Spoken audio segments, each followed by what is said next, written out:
সমস্ত যে চলচ্চিত্র শিল্পী আর যারা রয়েছে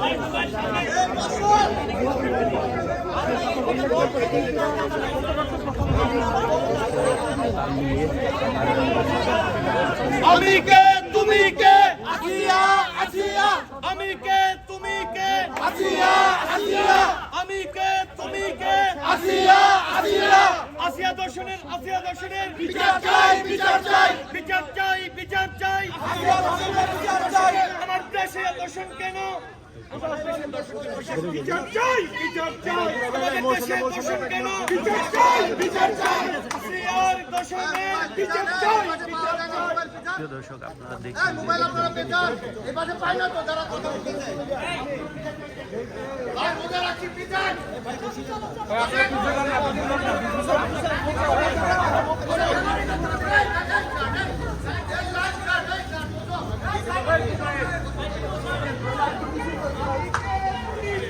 আসিয়া আসিয়া আসিয়া আসিয়া বিচার চাই বিচার চাই।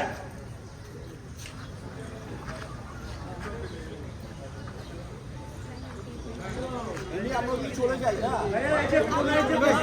ছবি থেকে সরে যান এই বারটা সরে ছবিটা দেখা যায় না আপনার কোনো ছবিটা দেখা যায় না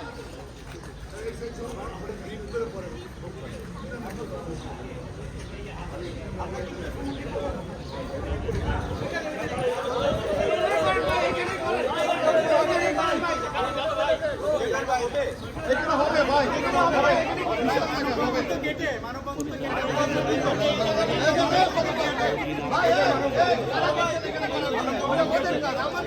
আমি রিপোর্টার আমি জার্নালিস্ট কভার করলে করবো না না ওই আপনাদের বুঝিয়ে বলতেছি ওনারা কোথায় করবো ওনাদের ডিসিশন নিতে দেয় আমরা কেন ওনাদের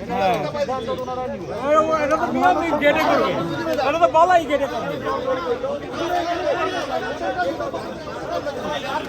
গেটের বাইরে ক্যামেরা ধরে আপনারা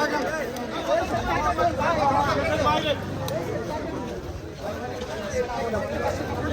সরাসরি যুক্ত হয়েছি বাংলাদেশ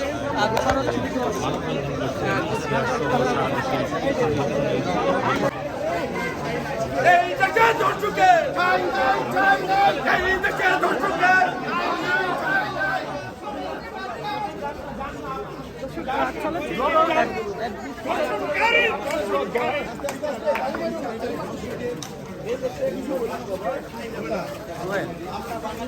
দর্শনকারী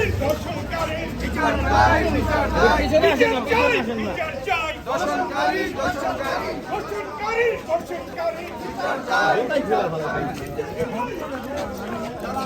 এই ধরনের ধর্ষকদের এই ধরনের অপরাধী যারা করে তাদের শীঘ্রই তাদের আইনের আওতায় আনে আর যেন তাদের জন্য আপনার ফাঁসির মঞ্চ তৈরি করে যেন ফাঁসি দেওয়া হয় এটা আমি বলবো। আসিয়ার প্রতি রইল আমার অনেক অনেক সমবেদনা, আমরা ব্যথিত দুঃখিত। এই ধরনের যেন ঘটনা বাংলাদেশে না ঘটে এটা আমরা আশা করি। ধন্যবাদ।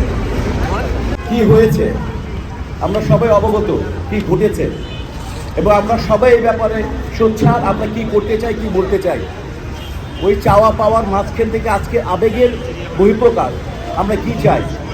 আমরা চাই শিশু ধর্ষণ সহ সকল ধর্ষণ ও নারীদের প্রতি সহিংসতার মামলা দ্রুত নিষ্পত্তির জন্য বিশেষ ট্রাইব্যুনাল গঠন করা হোক। অপরাধীদের সর্বোচ্চ শাস্তি নিশ্চিত করা হোক, যাতে অন্যরা এই ধরনের অপরাধ করার আগে একবার না 10 বার ভাবে। একই সঙ্গে যে আপনার যারা অপরাধী আছে তাদেরকে এইভাবে এই ধরনের শাস্তি দিয়ে আমার মনে হয় তাহলে এই ধরনের অপরাধ বোধ হয় আমাদের দেশে কমবে যাবে আর কি। আমি আশা করব, আমি আইনের প্রতি শ্রদ্ধাশীল।